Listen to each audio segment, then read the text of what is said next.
already on our week 6, no? Remind ko lang na we only have 9 weeks. No, 9 weeks lang meron tayo in our FDDL. So we only have remaining 3 weeks. 3 weeks na lang. And then you'll have another set of another subject, no? Cycle 2 na. Okay, so computation of grades na tayo. Yung week 9 natin, most probably that is your final examination. So ano 'yon? October, tama ba? October siya, no? Okay. Now today, we'll just be dealing with still life, no? Still life tayo yung topic natin today. I'll be giving different example of still life, no? For now, no? Hindi ulit kayo magdo-drawing on site, no? Yung habang ginagawa kasi medyo yung still life kasi medyo matagal siya ginagawa. So, gagawin niyo siya tomorrow on our time, or if you have free time later, no? Kaya bukas ng mas maaga, pwede niyo siyang gawin. So, laboratory comes after our discussion, either tomorrow. Ganun pa rin, yung deadline natin is still on weekend, no? To submit. Okay? Now, let's discuss what is still life, no? Ito yung activity at gagawin natin ngayon. So the copy of this lecture was already sent on your class notebook. Under class notes yata yun. Doon siya, no? So what is still life? So drawing and painting. So either this definition depicts either drawing or either in painting. So, no? A still life is a drawing or painting that focuses on still objects. Pag sinabi nating still objects, ibig sabihin, these are not moving objects, no? Kaya siya tinawag na still. Okay? Still life, no? Kasi it could be parang organic, no? Ibig sabihin may flesh, no? Okay? The subject matter is inanimate and never moves, typically with focus on household objects, flowers or fruit, no? Okay? Example lang naman 'yon. Example lang naman 'yon na you could pick any object under your inside your house, no? You could pick flowers, you could pick fruits, no? Kahit na ano nakikita niyo. Actually, medyo ginawa na natin 'to kasi the last time you had an activity wherein I asked you to see different objects in your home and then i-drawing nyo. Actually, that is already an introductory to still life. Okay? Now, still life works contrast figure drawing, which focuses on live human model. Okay? With a still life, you know the objects won't ever move and you can practice object with different properties like shiny metal, clear porcelain, okay, and apples, no? Okay, so meron tayo dito mga different example mamaya, no?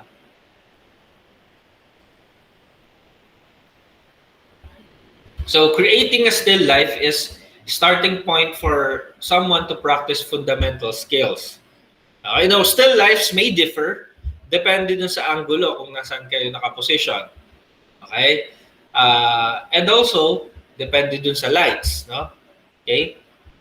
So, still life artwork comes in many different styles and mediums, no? So, you could do brush strokes, pencil, no? Now, in this activity, you may already submit digital. Okay? So, digital na to. You may do digital. Now, kung halimbawa, since still life siya, you are not limited with the pencil. Pwede kayong gumamit ng mga watercolors, crayons, no? Nasa sa inyo. Pero for those students who has an availability of tablets, digital tablets, pwede na kayo mag-digital. Okay? So, medyo mas mabilis nga lang yung proseso nyo. Okay? Now, for those na wala, ulitin ko, okay, pwede kayong gumamit pa rin ng paper and pencil. Okay? You could do also alternatives such crayons and watercolors, no? Kung anong available nyo. Okay.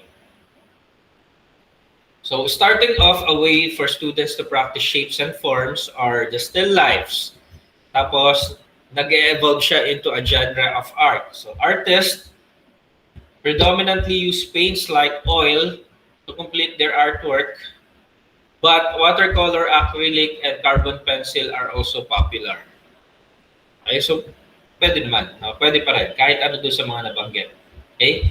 You can arrange any collection of inanimate objects to be a subject of a still life. No? So ito yung unang drawing na ibibigay nyo sa akin. I want you to arrange. No? I want you to arrange any objects at household. Okay? And then, i-drawing nyo. Halimbawa, okay, hindi kailangan nakatulad na ito. Hindi kailangan nakatulad yan.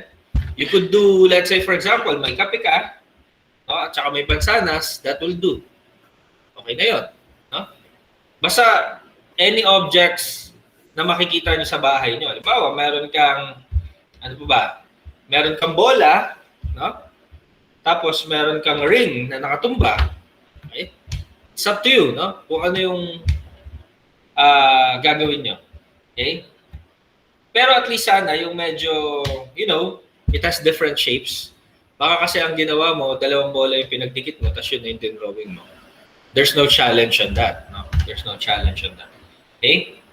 So, in art class, the instructor will most likely arrange the composition for you.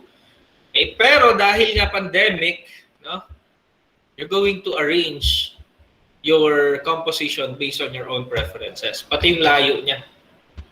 Okay? Pati yung layo niya.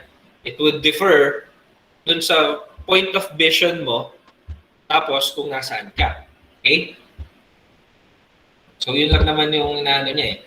When still life genre was recognized, many freshly skilled animals and old skulls made their way into the canvas. So, even today, this is popular trend. So, yan, no? Okay. So, here are the most common themes and objects choices when doing a still life. Okay, pwede kayo mamili dito. Di ba sabi ko, ito yung una. Ito yung una natin, di ba? Okay, pwede kayo mamili dito sa mga to. You could do flower arrangement kung meron kayong mga flowers at home. Huh? Bouquets, nasa vase. Okay? Dahil na pandemic tayo, for sure, may mga plants kayo na may mga plants siguro dyan sa mga bahay nyo kasi na pandemic. So, nahilig halos yung mga tao sa plants. So, maybe may mga flowers kayo. So, yan, no? Table spreads and foods. No? Yan. Bawa, nag-aalmusal kayo, yung dalawang tinapay, nilagyan nyo ng palaman, tapos you arrange it, tapos may kape. Pwede yun. Symbolic arrangement, pwede rin. By utilizing visual, composition, color, and subject matter, an artist can paint objects that represent symbols or patterns for their still life work. So, huwag nyo na gawin to, yung symbolic arrangement. Either ito lang sa mga to. Okay? Ito, common objects pala. Common objects or yung normal objects that you would find lying around your house suddenly transform into a subject of art. Okay, yung mga sinabi ko kanina, let's say, bola, no? Okay, laruan ng kapatid mo. Okay, yung mga stick, yung mga, kung collector ka ng figure, no? Mga ganon, pwede mo. Like, for example, collector ka ng Iron Man items, no? Yung mga ganon. You could draw them. Okay? So, nasa sa inyo, depending on you, kung ano pa rin yung ano natin. Okay? Now we have different styles. Okay, so again, no, let me repeat, no. Yung una, may isa na akong requirement, yung isang drawing natin, no, yung isang drawing natin. Okay, so pangalawa, ito. Okay, pero mamaya ko ibibigay yung requirement for the second one. Okay, so different styles. Okay. So let's take a look at some examples and varying styles of still life. So this should grab your attention in different ways and help you illustrate the purpose of this practice. Yung unang type or the unang style ng still life is yung tinatawag nating 16th century realism. Ito siya. Yan. Zoom out ko lang ng konti para mas makita natin siguro. Yan. Okay? Ganito siya. Naka-portrait kasi siya. Pero you could see a clear copy dun sa ano nyo, sa sinend ko sa inyo. So this is a still life that is yan siya, no? Halos ang nare-represent nito is yung pag-aari. Okay? Yung wealth, yung yaman, no? Okay? Siya 'yon, no? So this was actually created at year 1640. May ganun na siya katagal, no? So yung style is originated 17th century on Holland, no? So yun nga, yung sinasabi ko sa inyo, this represents luxurious possession. Usually, this is done by rich people. Okay? So, yan. Yan yung example niyan, no? So, kapag halimbawa may still life na nakikitang ganyan, so it depicts, no? It depicts na parang we are wealthy. Okay? We are wealthy. Okay. So, yan, no? Next. Vanitas. No? Okay? So, this was created 1630. No? Okay? So, ano naman yung pinapakita naman nito? Actually, yung mga still life, para-parehas lang naman sila. It shows yung ano lang, yung meaning lang nila. Nag-iiba lang sila in their different meanings. No? Okay? This one, ang nire-represent niya naman is still on Holland din to. Okay? So, designed to warn against pursuing vanity. Ano ba yung vanity? Pag sinabi na yung vanity, ano ba yun? Okay? So, pag sinabi kasing vanity, ito yung parang ano, you are longing for beauty. No? So parang ang nire-represent lang nito is kahit gaano ka kaganda, kahit gaano ka kakinis, you'll soon turn out to be a skull. No?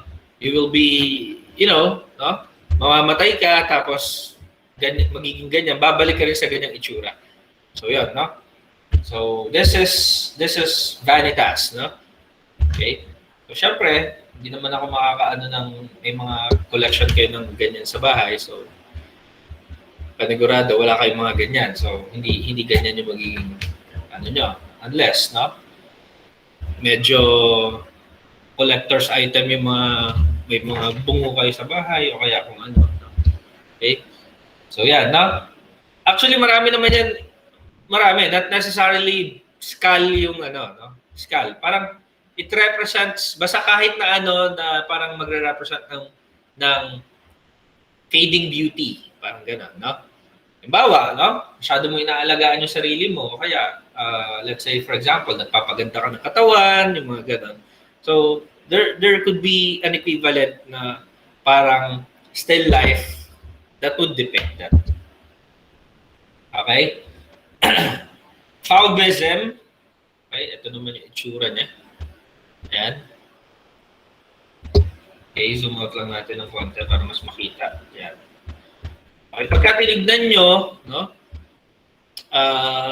May plato. Merong parang, hindi ko lang alam kung avocado to, patatas, o...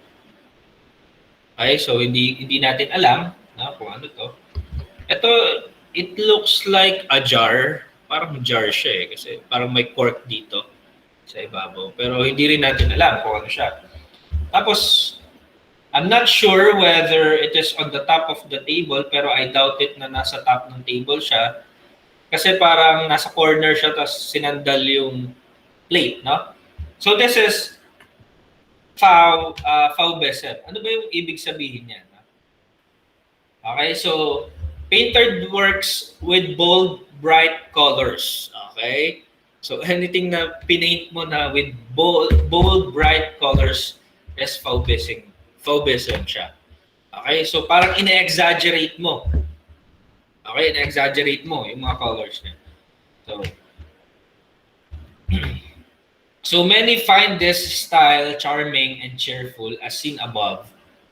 Actually, most of the painting na nakikita ko halos parang Fauvism sila eh. If you've noticed, talagang color striking yung mga colors nila. Dati kasi before pandemic, di ba, may mga parang mga naglalako ng painting, dala-dala nila, tapos sila yung nag-paint, tapos makikita mo parang mga nagtatanim, tapos may mga isda, no? may mga ano sila, may mga painting sila na fish. Pero yung fish nila is talagang makukulay. Those are Fauvism. Okay? So yan, no? Fauvism yan. Okay? Next, medyo matindi-tindi to. Cubism. Okay? Ito yung sinasabi kanina na symbols, different symbols. Yan. Okay? Ito naman, yan. So, this is the famed style of famous artists like Pablo Picasso, Juan Gris, no? So, it's like abstract look from a different perspective. Ayan. Cubism ang tawag dito. Kasi, it is consist of different edges. Ayan, no?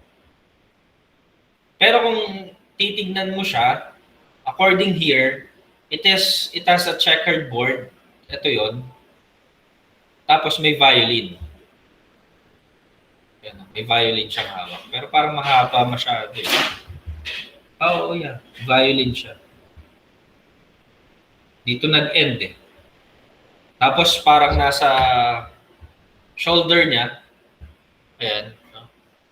So, this is Cubism. Okay? Next, pop. This one, no? Okay, may stock ba kayo ng mga ganito sa bahay niya? Ito yung mga ano eh. Mga pinapadala madalas eh.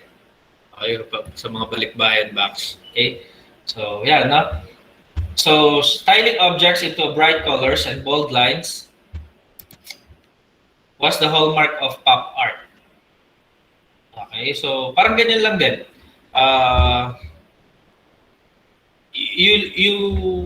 You're going to create yung parang still life nyo into a popular version.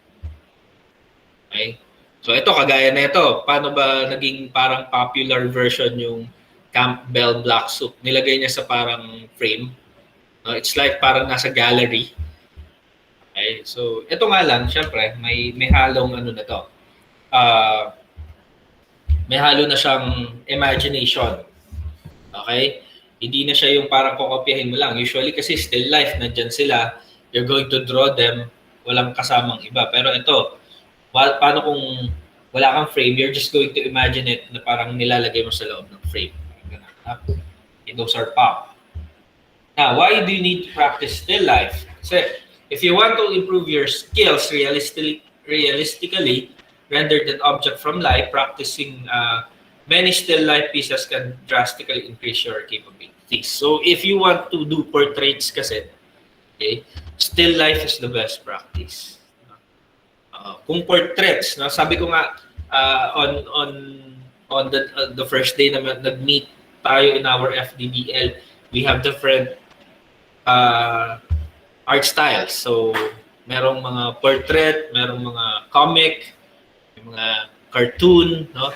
So, iba-iba. Now, if you want to pursue, let's say gusto nyo portrait, yan, pwede. Okay?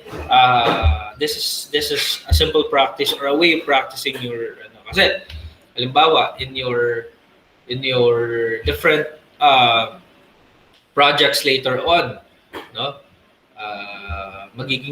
Ang usually nagiging problema, pagka halimbawa kayo, naggrupo-grupo na yung art styles nyo. Yun yung nagiging problema. Even sa ibang batch, ganun yung nagiging problema nila. Halimbawa, nag-group into 5 members kayo. Magkakaiba yung art styles nyo.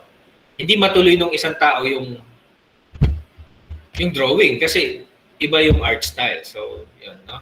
So, in here, no, itatry nyo to. Okay? Para at least you'll have experience in still lifes, no? So, yeah, no? So, here's the brief rundown how to paint your own still life. Okay, so find object and arrange them in composition you want. Okay, so choose an angle in which you will be drawing from. So you decide whether you will use a natural light or an artificial light. So no lights at all, pwede rin naman. Okay? Kung okay lang naman yung lights nyo.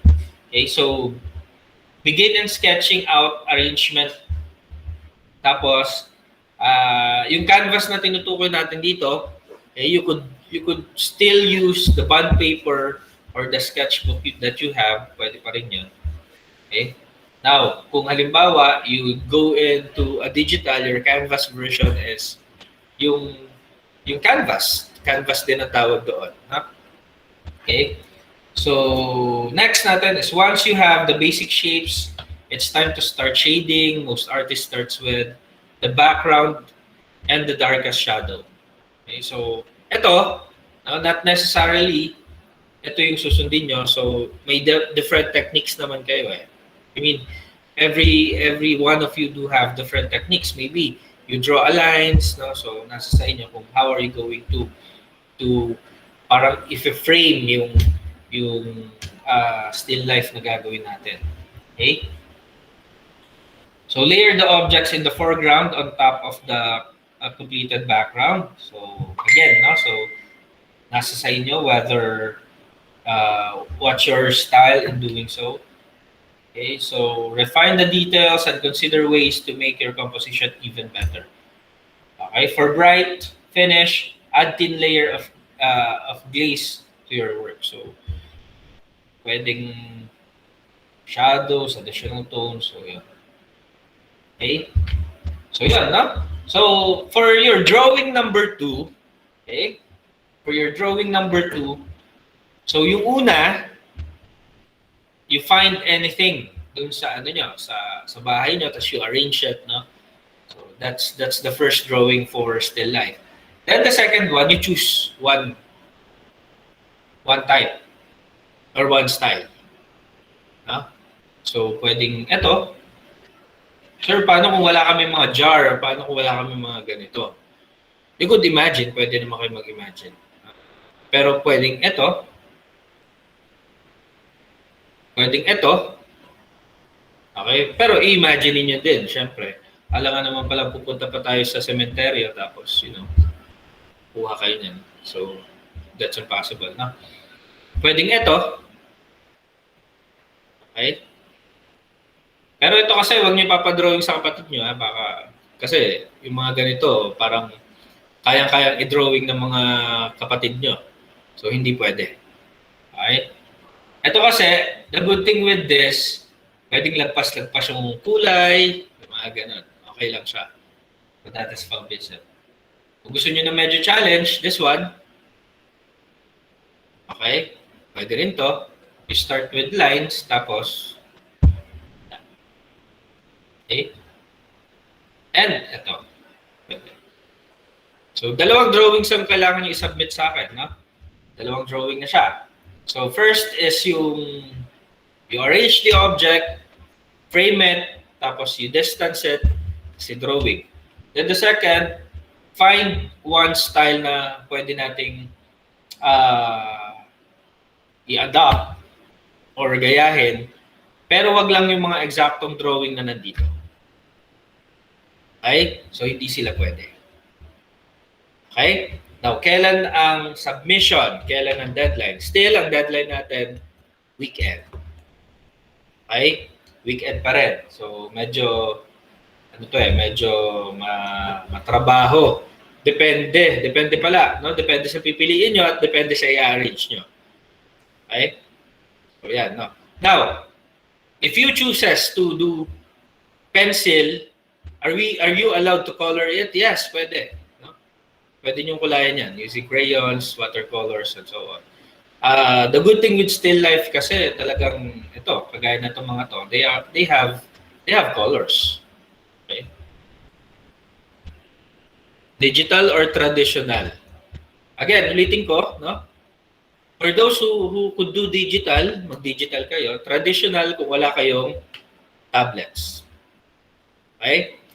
So kung walang tablet, you're not required to buy. Pwede kayong gumamit ng mga bond paper dyan, may crayons dyan, may pastel dyan. Kung anong available na meron sa inyo, yun ang gamitin nyo. Okay? Kasi medyo pricey din. Medyo mahal din yung mga digital, yung mga drawing. Ano. Okay? Pero, no? Pero I would suggest na later on, since course nyo yan, no? Kapag ka medyo nakaluwang-luwang kayo, bumili kayo. O, kasi gagamitin nyo yan hanggang makagraduate kayo. Trust me. No? Gagamitin nyo yan hanggang makagraduate kayo. Your activities will do a lot of drawing and do a lot of digital. So, okay? Medyo in your second year, third year, hindi matatapos yung digital nyo dyan. Tapos meron mga activity na kailangan sa digital mo gagawin kasi mas madali silang gawin doon. May mga ganun. So, siguro, since first year, first semester pa lang naman, medyo sabihin nyo, pag-ipunan ng konti. Okay, wala pala kayong mga baon, no? Kasi sa bahay kayo. Hindi nyo ba pag-iipunan? Hindi kayo makakakupit. Anyway, okay. Oo. Wala eh. Oo. Kung sanang nakakapasok-pasok kayo, may baon sana kayo. No? Swerte nung binibigyan pa rin yung baon. May swerte kung halimbawa, binibigyan pa rin kayo ng baon. Nakakaipon. Okay, so yun, no? Dun sa nag-question kanina, no, na if you do traditional, yun nga, you have options. Okay? So yun, no? So dalawang drawing yun. Sir, may recommended ba kayo ba kung ano? Saglit na wala. Ano to? So may recommended po ba kung may screen? What do you mean? Anong may recommended po ba kung may screen? Hindi ko gets. Anong ibig sabihin nun?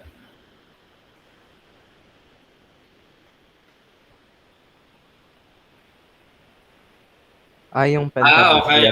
Yes, di ba last time, yung ginagamit ko, meron akong digital na ginagamit na on screen. So it will serve as your monitor, diretso yun. Okay? Meron din namang tablet na, wait, i-accept ko lang to. Meron din namang tablet na, ano lang siya, parang mousepad lang. Maliit lang. Yung ganon, mura lang yon. Yung mga naka-screen na ganon, medyo mahal sila. Kapresyo sila ng laptop. Oo. I have here, wait, makita ko lang sa inyo.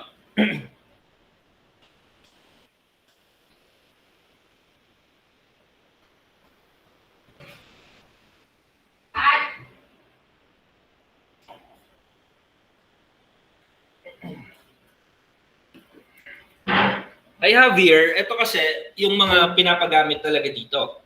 This is a Wayon. Wayon, ano siya? Yan. Okay. So, tanggalin ko para mas makita nyo ng mas malaki. This is a Wayon. Yan, no? This is Wayon Inspiroy.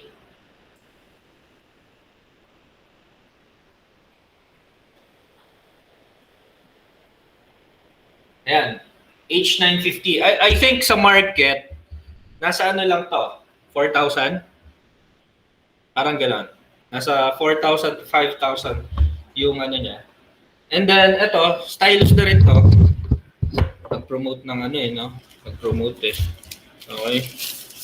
Hindi ako nagpo-promote ha, hindi ako nagbebenta nito, no? Baka isipin nyo, nagla-live selling tayo. May sponsorship si sir. Baka isipin nyo, nagla-live selling tayo. Bawal mag-mine ha. Okay, so ito yan. Okay? So ito mga to, these are shortcut keys, no, na pwede nyo i-customize. O halimbawa, gusto nyo to, right click, ito, yung sa brush, no, lalakihan, diliitan, yan. Tapos yung ano niya rin, ito niya, yung stylus niya, may mga buttons din yan. Okay? Yan. Nakikita ko si Christian, meron siya. So, it could do right-click and then erase. Tama? Yan. Ganyan. Nasa sa inyo, nako-customize yun. Halimbawa, ito kasi, for brush, halimbawa, bigla mong isuswitch sa brush, tapos this is to erase. Yan, pwede yan. Ayan. Pwedeng ganito, as a starting. Medyo mura to kaysa sa Wacom. Kaso itong version na to, medyo, this was bought 4 years ago. Oo. So, baka wala na yung same model, baka iba na. Kumbaga parang obsolete na. Wala nang nagbebenta. So, baka ibang ano na siya, ibang product. Now, kung medyo halimbawa, medyo nakakaluwang-luwang, yun, pwede naman yung screen. Pero, hindi naman required yun. Medyo mahal kasi yun. Tapos ang problema doon, mabigat. Hindi nyo pwedeng dalhin-dalhin. Halimbawa, ito, dadalhin ko. Hindi mo madadala yun. Ang dami pang kable. Ganun siya. Siniraan yung may screen, no? Okay. Question? May question? Wala. Now, you may already start kung halimbawa, nafe-feel nyo na parang, okay, pwede ko nang bawasan, pwede na kayo mag-start already. Now, yung sa pag-arrange ng object, hindi naman required yun. Okay, pwedeng halimbawa, i-google nyo, may nakita kayo, yun na yung gayahin nyo, okay lang. Na? Kahit ano doon will do. Now, if you have questions later on, mag-message lang tayo dun sa group, tapos i-answer ko. Now, yung link for uploading, no? Kahit wala pa yung link for uploading, pwede na kayo mag-start. Kasi diniscuss ko naman na yung requirements ko kung ano yung gagawin natin. Okay? Okay? Question? Question? Wala na? Okay, so that's it. No? Kung wala nang question, so I'll see you after one day. No? After next day. No? Okay? So, bye-bye. Okay? Thank you for attending the class. Thank you, sir. Safe po. Thank you po, sir. Good day, Thank you, sir. sir. Okay.